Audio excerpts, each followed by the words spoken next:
શ્રી ગણેશાય નમઃ મિત્રો, આપ જોઈ રહ્યા છો આપણી યુટ્યુબ ચેનલ આશીર્વાદમાં આપ સૌનું સ્વાગત છે।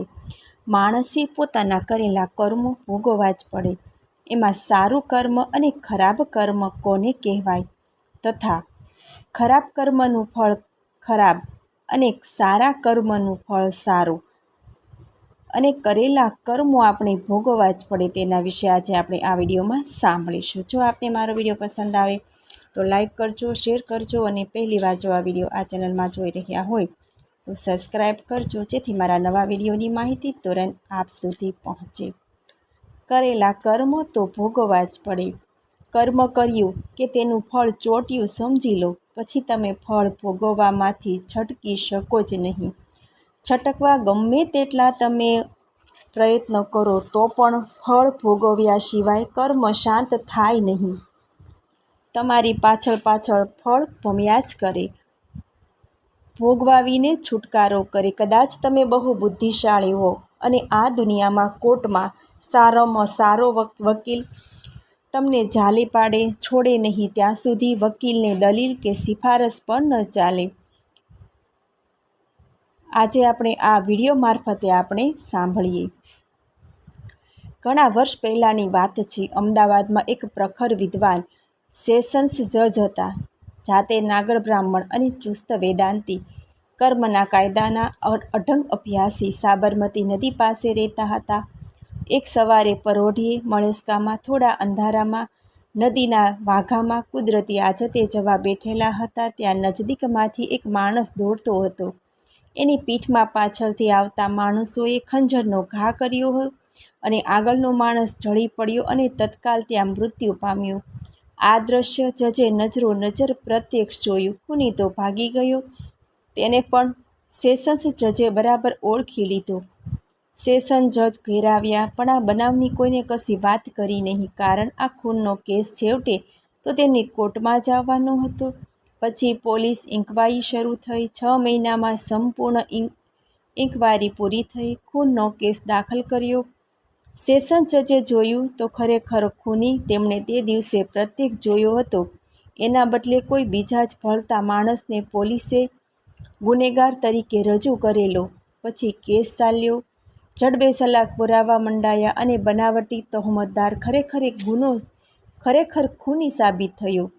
હવે જજ ચોક્કસ જાણતા હતા કે આ બનાવટી ખરેખર ખૂની નથી, પણ પુરાવાના કાયદા મુજબ ન્યાયાધીશે પુરાવાના આધારે જ જજમેન્ટ આપવું પડે।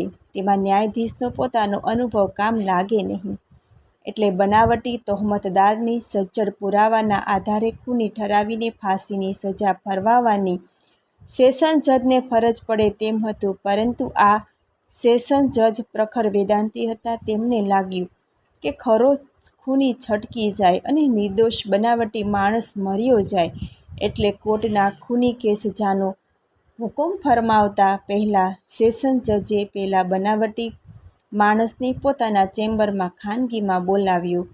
બનાવટી તહોમતદાર રડી પડ્યો અને કહ્યું કે હું તદ્દન નિર્દોષ છું, મેં ખૂન નથી કર્યું અને હું ખોટો માર્યો જાઉં છું, કારણ કે માણસને સાચો ખૂની જડ્યો નહીં। તેથી મને પહેલાંના મારા ખાનગી અહેવાલોના આધારે પોલીસે પકડીને મારી વિરુદ્ધ સજ્જડ પુરાવા ઊભો કરી દીધા છે અને કોર્ટની દૃષ્ટિએ કાયદા મુજબ હું ખૂની પુરવાર થયો છું।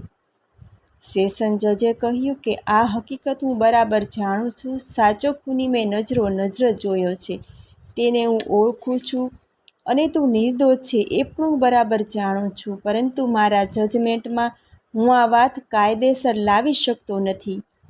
કાયદો પુરાવાના આધારે ચાલે છે અને પુરાવો સંપૂર્ણ રીતે તારી વિરુદ્ધ પડેલો હોવાથી હું તને કાયદેસરનો ખૂની ઠરાવીને ફાંસીની સજા કરીશ। પરંતુ ઈશ્વરે બનાવેલા કર્મના કાયદામાં ક્યાંક ગફલત તો નથી થઈ ને?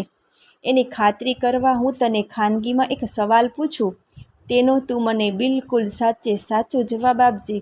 હવે મરતી વખતે જરા પણ તું જૂઠું બોલીશ નહીં। અને મારો સવાલ એ છે કે ભૂતકાળમાં તે કોઈ વખત કોઈનું પણ ખૂન કરેલું ખરું? બનાવટી માણસે ગળગળા સાદે ઈશ્વર માથે હાથ મૂકીને સાચે સાચું કહી દીધું કે ભૂતકાળમાં તેને 2 ખૂન કરેલા અને તેના કેસ ચાલેલા, પરંતુ તે વખતે મેં હોશિયાર વકીલો રોકેલા અને ખૂબ પૈસા પોલીસ ખાતામાં વેરેલા. તેથી હું આ બંને કેસોમાં તદ્દન નિર્દોષ છૂટી ગયેલો, પરંતુ આ કેસમાં હું ખરેખર નિર્દોષ હોવા છતાં માર્યો જાઉં છું. સેશન જજને હવે ગળ બેસી ગઈ કે ઈશ્વરના કર્મના કાયદામાં ક્યાંય ભૂલ નથી, ક્યાંય ગફલત નથી. પહેલાં 2 ખૂન વખતે તહોમતદારની પુણ્યાએ તપતી હશે અને કર્મ સંચિતમાં જમા રહ્યા, અને હવે જ્યારે એનું પુણ્ય પરવારી રહ્યું ત્યારે પાછલા 2 ખૂનના ફળ સ્વરૂપે તે સંચિત કર્મ પાક્યા, અને આ કેસમાં નિર્દોષ હોવા છતાં અક્કર-ચક્કરમાં ઝપટાઈ ગયો, અને સંચિત કર્મો પાકીને પ્રારબ્ધ રૂપે તેની સામે આવી રહ્યા અને ફાંસીને માચરે લટકાવી દીધો. કર્મના કાયદામાં વકીલ જજની હોશિયારી કે સિફારત ચાલે નહીં. કદાચ પુણ્યય તપતી હોય, અગર ક્રિયમાણ કર્મ પાકતા વાર લાગે, તે દરમિયાન જગતની દ્રષ્ટિએ તે ગુના કરવા છતાં ફાવી જતો લાગે, પણ સંચિત કર્મો લાગ આવ્યે પાકીને પ્રારબ્ધ થઈને સામા આવે જ અને ફળ અપાવીને જ શાંત થાય. માટે કર્મ કરતાં પહેલાં 1000 વખત વિચાર કરવો જોઈએ. કર્મ થઈ ગયા પછી તેના ફળમાંથી છટકવા ખોટા ફાફા મારવા નહીં, પરંતુ જ્યારે તે કર્મ પાકીને પ્રારબ્ધ થઈને સામું આવે ત્યારે એની સામી છાતીએ સહર્ષ ઝીલી લેવું અને ભોગવી લેવું. નહીં તો હસતે હસતે કરેલા પાપ રોતે રોતે પણ ભોગવવા જ પડશે. રાજા પરીક્ષિત મહાજ્ઞાની, વિદ્વાન અને સંસ્કારી હતા, પરંતુ તેનાથી એક મહાન પાપ થઈ ગયું. એક નિરપરાધી ઋષિના ગળામાં ક્રોધના આવેશમાં મરેલો સાપ પહેરાવી દીધો. રાજા ઘેર આવીને શાંત થતાં જ તેને આ દુષ્કૃત્યનો ખ્યાલ આવ્યો અને તે પોકારી ઉઠ્યો, અહો મયા નીચ મયાયંત કૃતમ નિરાગેસી બ્રહ્મણી ગુઢ તેજસી. અરે રે, મારાથી ભયંકર કેવું નીચ કર્મ થઈ ગયું. આ ક્રિયમાણ ફળના સ્વરૂપે તક્ષકનાગના કરડવાથી મરણ પામવાનું તેનું પ્રારબ્ધ નિર્માણ થયું, પરંતુ આ ફળ ભોગવવામાંથી છટકવા તેણે કશી જાતની લાગવગ લગાડવાનો, અગર તો પોતાની સત્તાનો ઉપયોગ કરવાનો જરા પણ પ્રયાસ ન કર્યો. એણે ભગવાનને એવી પ્રાર્થના પણ ન કરી કે હે કૃષ્ણ ભગવાન, મારા દાદા અર્જુન, તમે અને બંને મામા ફઈના દીકરા ભાઈ હતા, વળી તમે બંને શાળા બનેવી હતા, એ હિસાબે તમે મારા ઘણા નજીકના સગા થાઓ. વળી મારા દાદા અર્જુન તમારા પરમ પ્રિય ભક્ત હતા, તેમનો રથ પણ તમે હાંકેલો, અને ખુદ મારી સામે તમે ગર્ભાવસ્થામાં મારી રક્ષા કરેલી. માટે આપ સર્વશક્તિમાન હોવાથી આપની લાગવગથી મને મારા ગુનાની શિક્ષા ન મળે એવું આપ કરો. અને આ મારો જીવનમાં પહેલો જ ગુનો છે, અને ભવિષ્યમાં ફરીથી આવો ગુનો હું નહીં કરું એવું સોગંદનામું આપું છું. માટે આટલો વખત મને જતો કરો, આ વખતે મને જતો કરો, અને આપ ખુશ થાઓ તેટલો ધર્માદો હું કરીશ. ભગવાન પાસે લાગવગશાહી કે લાંચ, રૂશ્વતખોરી કર્મના કાયદાના અમલમાં ન ચાલે. પરીક્ષિત મોટા રાજા હતા, અને એના રાજ્યની સુપ્રીમ કોર્ટ પાસે તેની સજા ફરમાવી શકે એમ નહોતી. છતાં પરીક્ષિતે જાતે પોતાની સામે તહોમતનામું પોકાર્યું અને સખત શિક્ષાની માંગણી કરી.